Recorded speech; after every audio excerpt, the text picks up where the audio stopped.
think a lot of people are just listening. Okay. So, Yeah. you don't have to look at the camera. Half the time I'm in my workout clothes. I don't know if you Yes. watched it on YouTube, but Yeah. I usually don't look like this. I know, she's all pretty Aw, dressed up fancy. today. She Why said, are you, let's by take the a way? picture. Just because you're like, Oh. let's take a picture. And the last picture we took was on 9/11, and we go to the Capitol, and I'm like literally in workout. I just worked out, and she's like that. I'm like, So then she dressed up and I'm in jeans. So here we are. I was like, I'm gonna put this on. Oh, you look so pretty today. Yep. So do you guys. Yeah. Okay. Yes. Ready? I'm ready. Okay. Welcome. You're listening to Beyond the Front Door podcast with Lindy and Rhea at Peak Properties. We are real estate agents here in Cheyenne, Wyoming, and we bring you stories that make you laugh, cry, cringe, inspire you, everything. Come on in. We put the real in real estate. Yes. Welcome. Yes. Thank you. Welcome. Yay. You want to do our introductions Yes, I today? will. Okay, our guest today is Amanda Santee, and she is coming to talk to us about the Friday food bag. Yes. Which we're so excited Foundation, about. sorry. Yes. Yes. And we had a shout out for you from, was it Suzanne Robbins? Yes. She's on your board? Absolutely. Yeah, she was here. It's so fun to see how everyone's connected and knows everyone. That's the beautiful part of Cheyenne, being in Cheyenne. Yes, I completely agree. Yep. So thank you so much for being on today. I really love the mission of the Friday Food Bag Foundation, so we're excited to have you talk about that. But first, we'd like to learn a little bit about you. All right. So, Okay. I suppose she says. I'm Well, just kidding. thank you. We are really grateful first to be able to shine some light on the Friday Food Bag Foundation and Yeah. what we do here in the community. So we're grateful. Thank you for inviting Of course. me in. So let's see here. About Amanda. I was born in Oklahoma, actually. Oh. But my dad was in the military, and our family relocated here to Cheyenne when I was about 2. Okay. So Cheyenne, Wyoming, their home. So let's see. I am married to Jeremy Santee.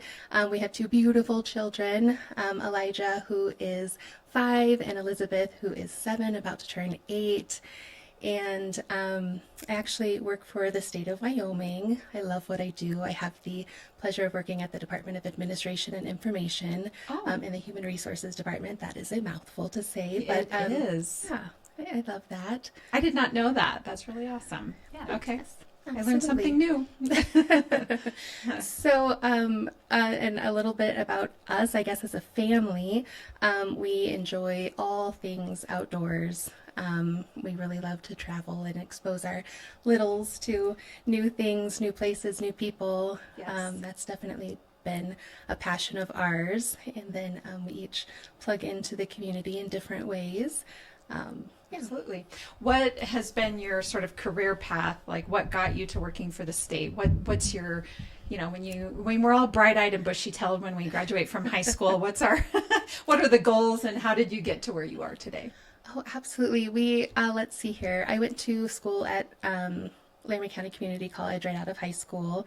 Okay. And I wasn't quite sure what I wanted to do at the time, but I studied paralegal studies, ended up earning my associate's degree that way. I actually started with the state about 18 years ago, and Wow. as a paralegal with the district attorney's office. Wow, And but that was interesting. it was, definitely. I spent about 12 years actually in that office. Okay. So legal assistant for most of it. Left for a time. I was like a non-typical student as I was pursuing my bachelor's degree in strategic communication.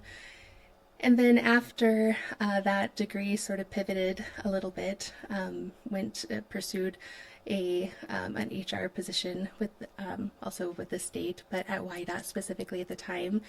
How And many people from YDOT have we?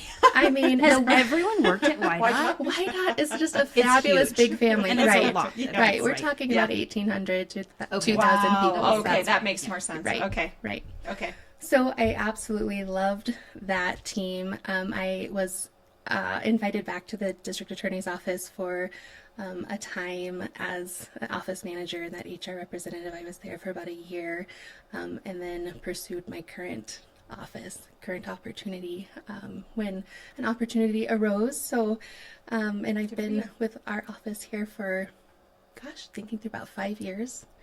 I think it takes a special personality to work in HR. You're dealing with personalities and relationships and all the complexities that come with those And things. all the rules and regulations. Yeah, of on top of employment it. Yes. So Yeah. you must, I can see that you're probably very good at that, but I do think it takes a special person to be in that Well, position. thank you. It's a really special place to work because you have sort of a unique opportunity to serve both like agencies and individuals in their jobs. So you're sort of the bridge between all of those things. Sure. And then even in the part of HR that I work in now, so HR is a group, like the state of Wyoming probably have about 60 HR individuals, but then there's about 12 of us that are in a smaller group, consultative services, and we work all the programs. So when you think like classification, compensation, performance, all of those programs. So it's just a very interesting role, but we have very, very great leadership in our agency. So it's kind of a pleasure to work for people who love people. That's a really Yes. great thing. Kind of an important thing Yeah, to have. it is. Yeah. It is, but it's, Yeah. definitely not something Not to everybody. take, No. right, Yeah. take Yeah, for yeah. granted either. But great work-life balance, working with the state in general and specifically on our team. So I love it. Wonderful. Good for you. So how did it come to be that you're now on the board, correct, for the Yes. Friday Food Bag Foundation? Tell us a little bit about that. Oh, well, let's see here. So Jeremy and I spent many years before kiddos volunteering actually around the world, plugging into different organizations where there were needs and traveling, filling those needs, trying to be, a tiny part in bigger operations, meeting needs for people. Let's hold up. You said a key phrase that I need to hit back on. Yeah. Around the world. Let's talk about that because immediately I think of like Peace Corps or something like that. But what was the vehicle? Like, how did you do that? Sure. Originally, most of the travel was this type of travel was through our church, which at the time was a Christian Missionary Alliance church. So, like, I started when I was in my early 20s, an advertisement to join a team, to go to, help others, but to be a part of something bigger than yourself. And I was fortunate enough to marry a man who had the same heart for helping other people. So it just sort of grew from there. I went on, I'm trying to think, maybe a dozen or 18 trips, missions trips to Mexico specifically. And then that continued when married Jeremy. He was leading trips, but then we also made our way into Asia and Africa. So just as opportunities where there was a need, we just said, let's do that. If there was something we had to offer that could help meet that need, we just plugged in and went. Okay, I have questions. Yeah. Right? So the first question I have is, what was your favorite place that you traveled to? Oh goodness, I have to say Mexico, and I think the reason is, after we were married and Jeremy started leading trips, there was an ongoing relationship with a church in Mexico, and so there was an opportunity to continue visiting the same place. You're building relationships as you go. Sure. And of course, being somebody going into another country, very welcoming, but you try to just like be a part, meet the need. And watching, I really love working with kids and young girls especially, and to get to know girls, that are 11, 12, and then get to know them as they grow up over, a number of years. That was really special. And you find out that as you're trying to be a tiny part of meeting one need, you're actually learning a lot about life and the world and yourself. And right. So I think that just has a very special place in my heart. Was there any place you traveled to where you had some anxiety about going there in terms of risk? Well, there's always risk when you travel. Yeah. I think one of the things that we've learned in every place we've been is to listen to what everybody who's local says. Sure, follow their advice. Right. Yeah. Right. Don't be where you're not supposed to be. Don't Like do the maybe things. they know. Right. Exactly. Like maybe they know. I know, but I think It's like, oh, I'm fine. right. Definitely don't take that approach. I am a very cautious person just in general, but I think with any part of getting out of your comfort zone is just being willing to open yourself up to a little bit of risk. But it seems like other people that have been on the podcast, and we've only had a handful that have traveled around the world, it seems like one of the biggest differences or things to sort of, you have to become accustomed to not only the eating, but where you're sleeping. Sure. Right? Yes. Does that resonate with you as well? Like, your sleeping situation at night looks different depending on where you are. Yeah, that's definitely true. And I think one of the most important things about traveling first is just considering that maybe your way of life isn't the only way of life, Yes. and being open to what other different ways of living look like. So sleeping One of those. is one of those. We've definitely had some different experiences. We've also lived for several weeks out of a tent together, so that has its own challenges and rewards. But well, and would be a test to any relationship. Yes.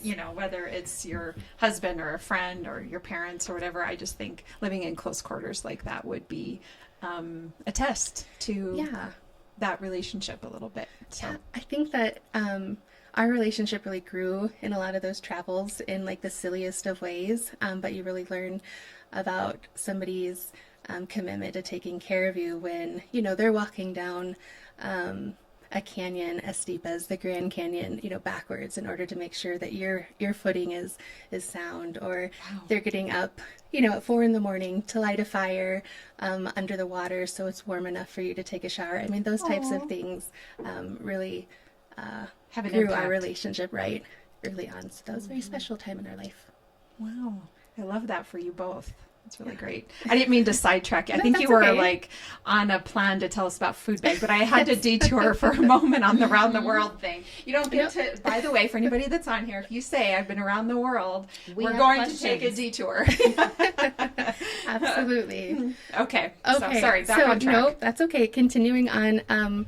So when we paused for a moment, actually we figured we would probably live somewhere else in the world at one point in our marriage, but that just wasn't in the cards. There was a different plan for us. So when we sort of paused in our own community and looked around, we started talking about growing our family and how we wanted to grow our family, what that looked like, what that would take, in terms of change. Like we started looking at the needs in our own community. We paused long enough for our roots to go a little bit deeper.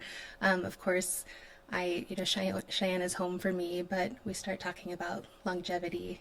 What does home look like moving forward? And so we found local organizations to plug into, and served at many different organizations. But when I crossed paths with the Friday Food Bag Foundation, it was Kelsey Escobedo originally that I found the foundation through. My heart was just both really broken, learning about the need in our community, but also there was a lot of hope in being part of something where you could plug in. There was the infrastructure, the organization that could really make a significant impact in the need just by being a little piece. So I really fell in love with the Friday Food Bag Foundation because they were getting food to hungry babies, and That's a that big was deal. significant. So what is the Friday Food Bag Foundation? What does it do? Well, our mission is to partner with the community to provide nutritious food to children who don't eat well or at all on the weekends. And that partnership component is really important. We are an organization that's run by a fully volunteer workforce. So we don't have any paid positions in the organization. Wow. All of our board members are obviously volunteers. The people who fill the bags, deliver the bags, everybody volunteers their time. We do our own fundraising. The board does some grant writing, but So as a community of volunteers, what we basically do, we fill bags every week during the school week, and we partner with school districts. So they provide us with a number of students who just have the most dire needs from their schools. This is both for Laramie County School District number 1 and number 2. Okay. And we fill bags weekly. We have volunteers who then deliver those bags to the school personnel, and those school personnel actually distribute to the kiddos in need. So we have right now just a really healthy volunteer base that show up every single Tuesday. We actually reached a point where we had so many volunteers and our operations had grown that we had to seek a larger warehouse space, which is, both A good problem to have, but right, yeah. right. It's sad That's in one sad, side yeah. because you really wish that things were different in the Yep. community, that the need was Wasn't shrinking. yeah. But the piece of that I think is really beautiful, because that need is there. People keep showing up. They give of their time, talents, treasures to make this happen, to make sure kiddos aren't hungry. So currently we are filling 1,350 bags every single week for about 38 weeks. That's a lot of kids. Yeah, it is. And I have to tell you, if you don't mind, Yes, please. that is about a quarter of the population of kiddos in these 2 school districts that are on free and reduced lunch meals. So there's still a lot of room to grow, and we're doing our part as a board to make sure that we're good stewards of all of the donations that are made. We're making strategic and creative decisions to reduce costs while also increasing, the amount of food, the quality of the food we're providing. So it's a challenge, but there's a whole family of people who rise up to meet that challenge. That's a pretty humbling number of kids. And so, so the kids receive the bags on Fridays, correct? And then bring the bag back on Monday? Is that the deal, so they can eat over the weekend? Is that how I'm understanding it? The idea is that the kids receive their bags by Friday. By Friday. So Okay. they have support through the weekends. Because there are so many kiddos who rely on the meals that they're receiving at school during the week, and they might not have access, For the same dinner. access on the weekends. Sure. Yeah. Food insecurity. I was racking my brain Which for a just moment. is sad because that's, you guys provide a lot of different food, but is it one meal, or do you try to make it like 2 meals, or like how do you decide how much food? Is it different food every week? So we try to change our menu, I guess, so to speak, about every semester. We'd love to do it more often. We do it as often as we can, but the reality is that sourcing the food, like you're always a couple months ahead. So the folks that we partner with to actually source the food, they need to know who is needing what and how many of what, months in advance. So then they're sourcing the food. So we work with the Food Bank of Wyoming. They source from the Food Bank of the Rockies. So I guess And they probably have to focus on foods that they can eat, not have to Or that cook they can it. themselves make, right? that's a really important part. We Yeah. have everything is shelf stable, and then single serve and easy to open. A can for a kindergartner to open with a can opener might be pretty challenging. So we have to make sure we have easy open tops. A couple of our dishes have to be microwaved, but the majority is supposed to be able to be consumed just right out of the bag. I think my kids were learning how to use a microwave at a young age, right? Sometimes they figure out some of those things, kind of like running a computer. Right. Technology is at their advantage. So Sure. We currently have about 10 food and drink items in the bag. So to your question, as far as like 1 meal or 2 meal, we're hoping that could sustain 1 full day or be supplemental to 2 days on the weekend. But we provide 2 milks, 1 milk, 2 cereal. Oh gosh, I just put myself on the spot as I start going through the thing. But I have the opportunity to order the food, so that is great. We do an easy an easy cook like Mac macaroni and cheese. I was thinking, yeah. And then a pouch of or a can of chicken. We have shelf stable cheese, breakfast bars, either raisins or dried fruit. And then a very important piece is the beef for backpacks, beef sticks that we provide. We have the opportunity to participate in the First Lady, Jenny Gordon's, and the Yes. Wyoming Hunger Initiative's Beef for Backpacks program. And that is a really important item in our bag because, of course, protein, offering high protein, low sugar options to kiddos is important in terms of the nutritional value, but also they're a favorite item. You know, we hear from schools all the time. For sure. I think they love these because we see the wrappers everywhere. So that's really great. That is awesome. So how long has the Friday Food Bag Foundation been going? How long has it been operating? So let's see here. It was the foundation was started in 2007, and Holland and Hart had actually created the Friday Food Bag Foundation as a project celebrating the firm's 60th anniversary. And when they started, they were delivering about 50 bags a week. So there was just a quick response from the community. I'm sure. Everybody loved it. It's something that everybody can get behind. I mean, nobody We wants want to see everybody babies to be hungry. eating. Yeah. Especially children. Exactly. I think that's something that everybody in the community can agree with. So it grew quickly. And when I joined, I started filling bags. Had to be 2018 or 19. I joined the board, in 2020. We at that point had grown to 1,000 bags, and even since then up to 1,350. So while the board is working, strategically to reduce like the cost of bag, while cost per bag, I should say, while increasing the quality and quantity of food contained in there, the need continues to grow. Mm-hmm. What happened during the pandemic? Just out of pure curiosity. So operations changed a bit. They did it still. Yeah, it still happened. I feel like you guys were the school district was very good about getting the information out for people to pick those up. Yeah, absolutely. And I think, just like everybody, you have to pivot a little bit. Yeah. So I remember we were wearing masks in the Sure. warehouse. We had to limit the number of people. Everybody had to actually sign up. So if there was any Yeah. type of outbreak, I guess, everybody could be contacted. But it just looked different. Sure. But kids still got the bags. They took them to the schools and then you could pick them up at certain times, right? Mm-hmm. What if a parent couldn't go and what if the parent didn't go get it for him? Could a kid go?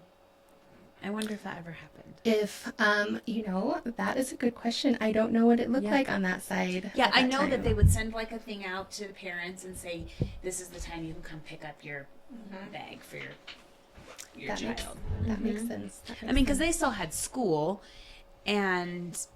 so communication was still happening. Yeah. Yes, absolutely. I think another one of those things, we talk about connection and partnership. We couldn't do what we do without the investment from the schools. From each of the districts. So I think they move mountains to try to make sure that this support reaches the kiddos in need. So I would assume that the grocery stores are a big partner. Is that true? Like, do they help? Yeah, we have, absolutely. We have, so in 2022, we had to take a look at our process, our purchasing. We had reached a point where the price per bag had raised to an all-time high. We were, mid $8.50 to $9 a bag. And when you're talking about longevity, that wasn't going to be sustainable. Mm-hmm. So we had to get creative. And, we just threw out all the ideas, put it all on the board, see what's possible.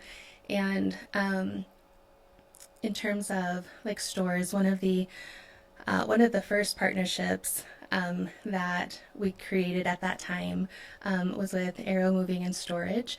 We had this crazy idea of if we started ordering through Sam's Club, for example, Sure. You're able to source food at lower cost. At bulk. Right. Mm-hmm. But then the challenge is receiving bulk food Storing or it. moving it, storing it, right. Yeah. So We had the idea to reach out to some movers. So I called around and mostly left messages. And I remember leaving a message at with Arrow Moving and Storage, and it seems to me like they called back instantly. And I remember talking to John Weaver, who is now a member of our board, and he said, "We're in." The owners, which are the Otto's family, are very big supporters in the community. And then Jim Sr. was actually delivering bags at the time. So he didn't just say, "Yeah, we'll do it. We'll pick up your food." They were like, "What else do you need? Do you need a place to store this? Can we receive it?" So we started sort of talking through what was possible even with them. Instead of my husband kind of giggled. I would be watching the Sam's Club, like the second mac and cheese was available. I was buying everything there was. Well, we were talking to Sam's and they said, "Gosh, this is so wonderful." But also, we have a lot of other organizations who usually rely on this food, and you guys are just buying it all up. Mm-hmm. Right. So having like creative conversations with them, like, well, what's possible? Like, what can you do? What can we do? And we ended up being able to order online, so it came from a different place, and then have everything delivered to Arrow, and that was amazing. Yes, it's probably one of those aha moments where you're like, "Why didn't I think of that sooner?" Yes, it was really fantastic. So awesome. So you're right on. Like the people that we have been able to source food with, there were a lot of other folks who we don't currently do business with, but who wanted to be able to support. We as a board have to make really tough decisions on who we order from based on longevity, the food that we can receive. Right. Yeah. Right. So of course we always want to support local businesses, but as good stewards of the funds of the foundation, we selected our partners based on what we could do to further the mission. So I think feeding children is numero uno, right? And however you accomplish that, that's to everybody's best interest, but really their best interest being first is, I don't think anybody can, I appreciate that you're trying to keep it local, and we all do, right? Yeah. Like we all do that. But at the end of the day, kids got to eat. Right. You just got to do what you can to make sure that they eat. And if that means you order online, you order online. I mean, I don't know of any, I would hope nobody would argue with that.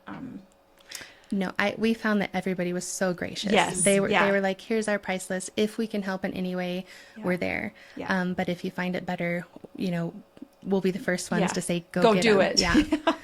So we actually had another opportunity to partner with the Food Bank of Wyoming that I mentioned. That was another game changer. They were able to source food at just very competitive prices, even more so than Sam's Club. So that just changed the look of what we could put in our bags. We could now afford to put more food items. At the time when I mentioned that $8.50 to $9 price point per bag, that was 7 food items. Now we're including 10, but higher protein, lower sugar. I'm just able to do it at around $5 a bag. So that means we can reach more children.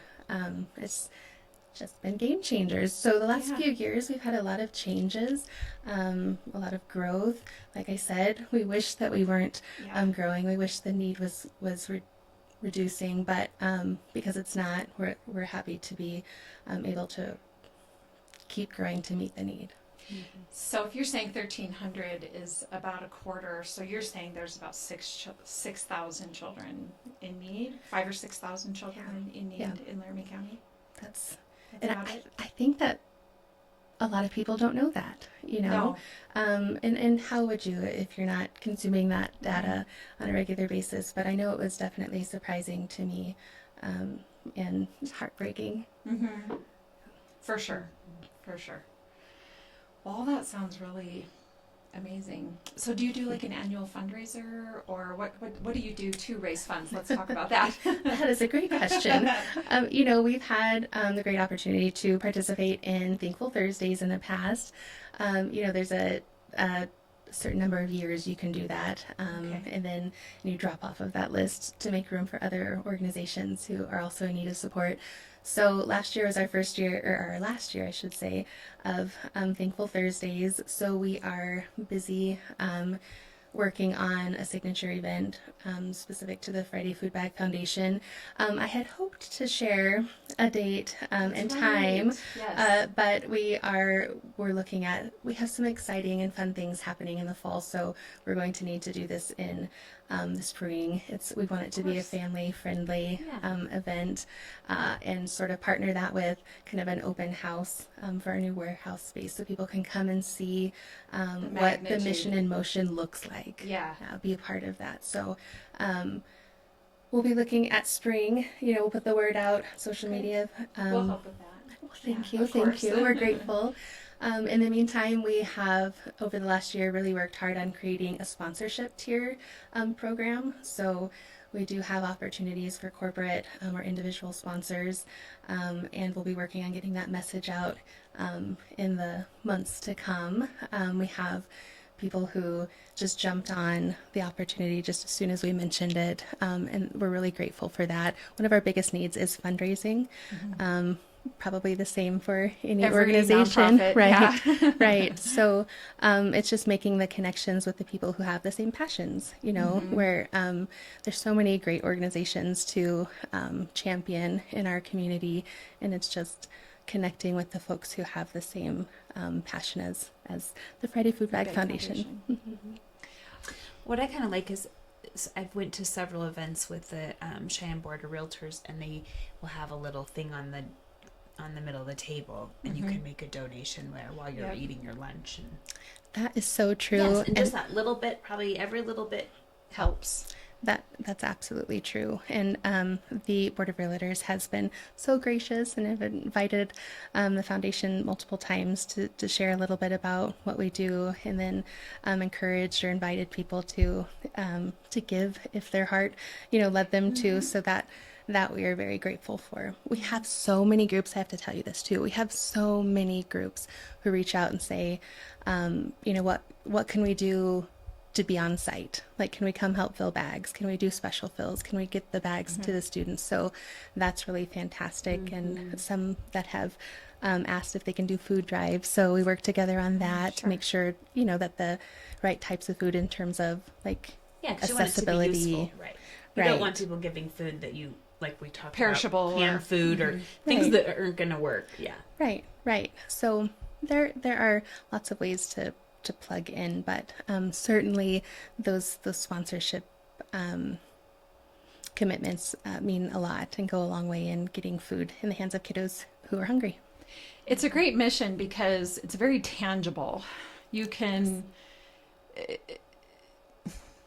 Well, you can see. the impact that you're having. I mean, there's a lot of organizations out there that are dealing with, not that food insecurity isn't a chronic condition, but it's a very tangible, immediate difference that you're making to children of all, right?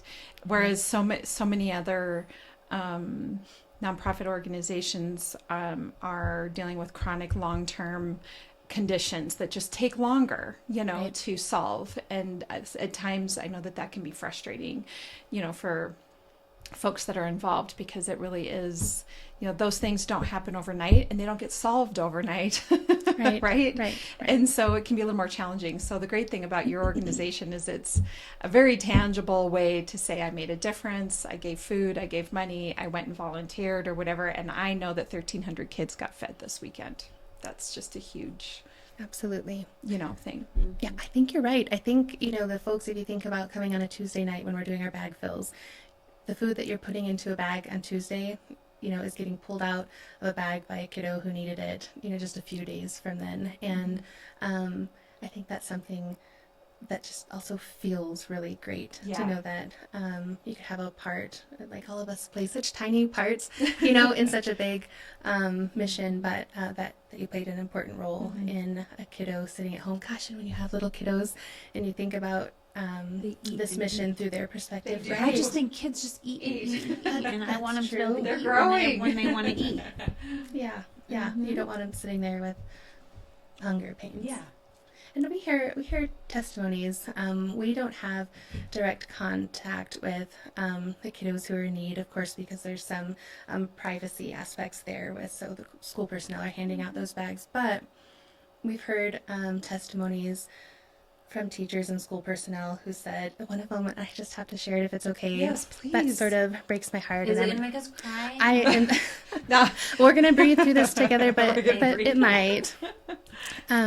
We had heard, excuse me, of a set of siblings in a school. We weren't aware of this at the time because the schools, of course, give us numbers. You know, we don't know about families and how they're splitting it up, but that there had been a sibling group, and it was alternating by week. Like one sibling received it this week, one sibling received it the next week, and so so the siblings were sharing. That was the reality, and that hurt our hearts when we found out about it. We're like, we're increasing the bag numbers. Yeah. Every sibling will get a bag, but then another circumstance. Where they were handling it almost like a lotto, and not in a. Sorry, not in a, and I hate to say that, not in a negative way, just because the schools realized that resources were finite, right? So we had heard of a specific story where there was a little kiddo who just sat there with his little fingers crossed, just hearing that his name would be called to go to the office, and it was never announced what it was for, but that little kiddo knew, and if he didn't hear his name called, he didn't get the bag, and it just, that breaks your heart because They shouldn't be sitting there praying to get fed. Exactly. No kiddo should have their fingers crossed, hoping that they're taking food home. So, of course, when we heard about that need, we thankfully were able to increase those bags as well. But so now they can have one each Yes. kid, not just one per family. yeah, exactly. Okay. So knowing that we're in constant communication with the schools and saying, tell us. Sorry, we didn't. Tell us what the needs are, knowing again that that we're meeting about a quarter of the need right now. Our eyes are always on growth. Like, how do we rise up and meet the need better? How do we ensure that we're giving quality food to the kids who receive them, so it really does sustain them through the weekend? How do we meet the need for more kids? So all of these pieces in terms of fundraising, being strategic with our partnerships, all of that is so important, because at the end of the day, we're talking about kiddos who are in class with their fingers crossed, and kids that have full bellies learn better. exactly. Right? Yes, And that's what we exactly. want. We want for them to feel comfortable and not suffer from the trauma that comes from food insecurity. And we want them to be able to learn while they're at school. And we hear constant stories, right? Like you see it all the time, of teachers that are keeping cabinets with food and snacks so that kids can learn. Oh, yes, that's true. We're going to We be hear- emotional, so we're I know. We hear about that as well. Even Yeah. just this summer, as we were doing strategic planning on our board and we are reaching out to the social workers, we learned that certain schools were pulling food just because they know that resources are limited at times. So they were trying to match the bags, to get to have more food So to that hand there out. aren't kids left out. So we Gotcha. were luckily able to increase bag. That's how we ended up at our 1350 for going into this school year. We just stay in close communication and try to do whatever we can. But yeah, I think what you said, there's a lot of research out there that says that obviously not only does meeting the need of hunger keep a kiddo or get a kiddo to a place where they're no longer hungry, but they're able to actually perform, to be their best selves. How do you thrive when you're thinking about where When your am I next gonna eat meal next? comes, right? Yeah. Exactly. So it's a beautiful thing when, of course, you can address food insecurity head on, but also when you're just you're moving one block, one rock in the road out of the way, so those kiddos can just run their full speed. That's Right. That's a really great thing to be a part of. That is. Wow. So how can people donate? Because they better. Or help. Yeah. The better after watching us cry. Yeah. Absolutely. This We wasn't would be so touching. grateful. You don't want to give money. You're crazy. Yeah. Well, I would really encourage everybody to go to the Friday Food Bag Foundation's website. Perhaps I can share that with you guys, and if you please. can post it, we'd be so grateful. There are multiple opportunities in terms of financial gifts. We have an opportunity where you can do an adopt-a-bag. We have an adopt-a-bag program where for $190, you can ensure that one kiddo receives a bag every week for the full school year, which is really Love great. that. Yeah. It's something I think Again, that can be tangible. tangible, right? We have a really robust sponsorship tier, so giving is All good for levels, business, yes. right? Yep. So that starts, for individuals, not just corporate sponsors, I should say, but for individuals and companies. There are perks that we've built into that giving structure. Of course, the biggest reward is knowing that you're helping a kiddo eat, right?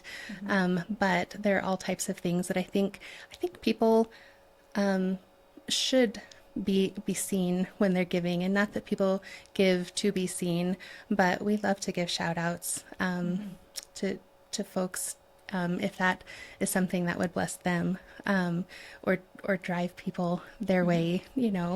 Well, I know there's a lot of conversation about when you give, is that something you make public, or what does that look like? But the thing that I've come to understand from spending a lot of time in researching behavior and researching marketing is a concept called social norming, which is if you think everybody else is participating in something or doing something, you're more likely to participate in it and do it as well. So whenever we're talking about messaging, if you can say, most people do X, Y, or Z. Most people give to the Friday Food Bag Foundation. And you hear that, there's something about the human brain and behavior that thinks, well, golly gosh, if most people are donating to the Friday Food Bag Foundation, then maybe I should be too.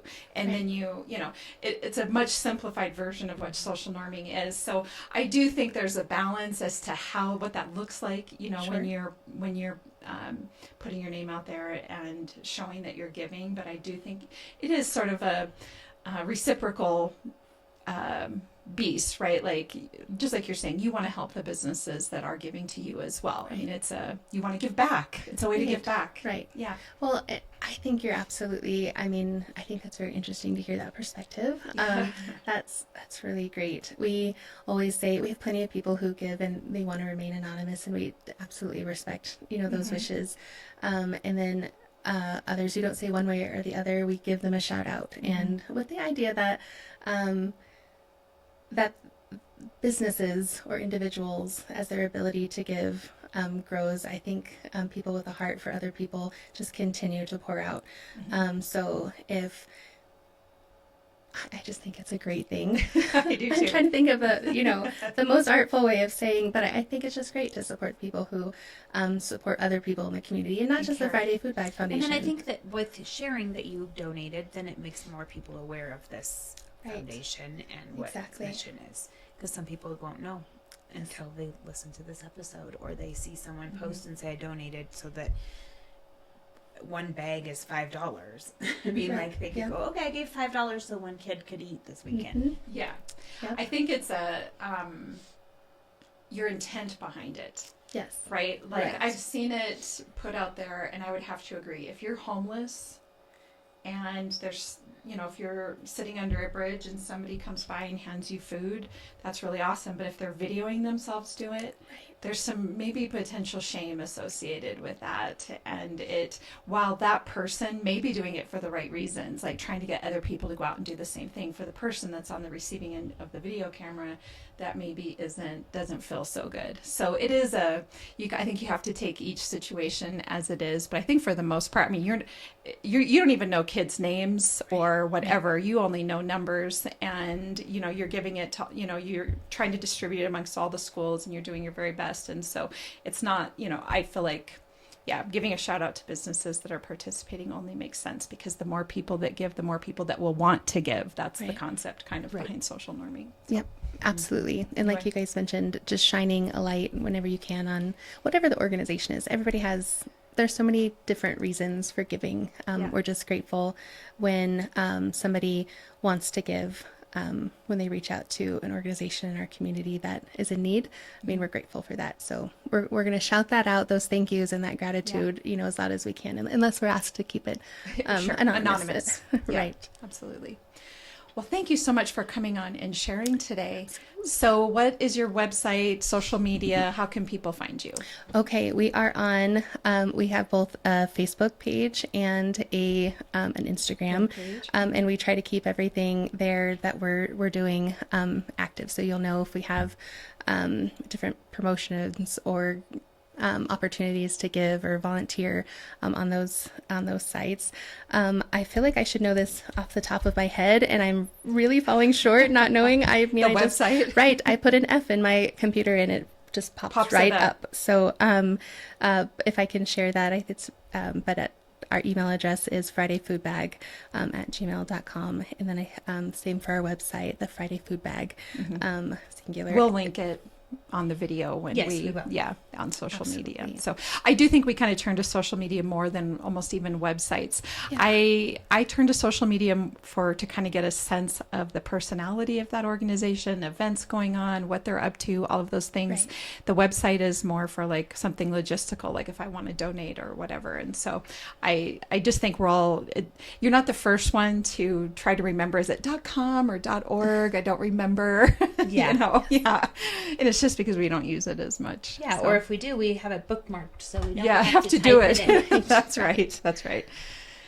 Well, really quickly to finish up, we always have, if it sounds like you've been listening, so you know of a couple questions we ask all of our guests. And the first thing is, what is your favorite thing about Cheyenne?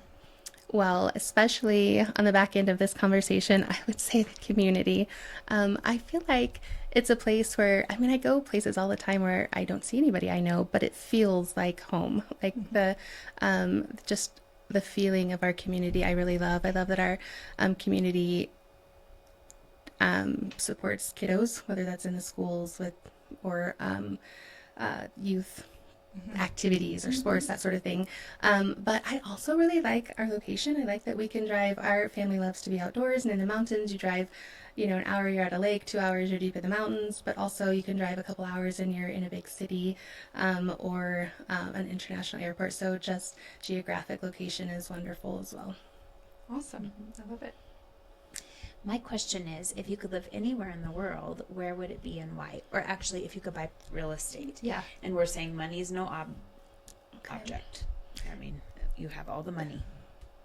This is a hard one for me. If you've known me for very long, I'm terrible at picking favorites. I always have multiple, but first, I love Wyoming. So if it could be a little piece of our beautiful state in the mountains, maybe some water, that would be great. But our family also has a soft spot for Puerto Rico, Italy. So, I don't know. If we could just hop around to all of those places, that would, if money was no option, or it was, money was an object, we would visit all of those places more often. Wonderful. Well, thank you so much for joining us today. It's been a pleasure. Thank you. We've learned a lot. Yes, we have. We hope that everybody will go to the Friday Food Bag Foundation and make a donation. Lindy and I are realtors here at Peak Properties, so if you're interested in buying or selling a home, we'd be happy to help you with that. You can find us at www.sellcheyenne.com, as well as Beyond the Front Door podcast on YouTube, Spotify, iHeartRadio, and Apple Podcasts. And we hope you have a great day, and we hope to see you out at the Parade of Homes.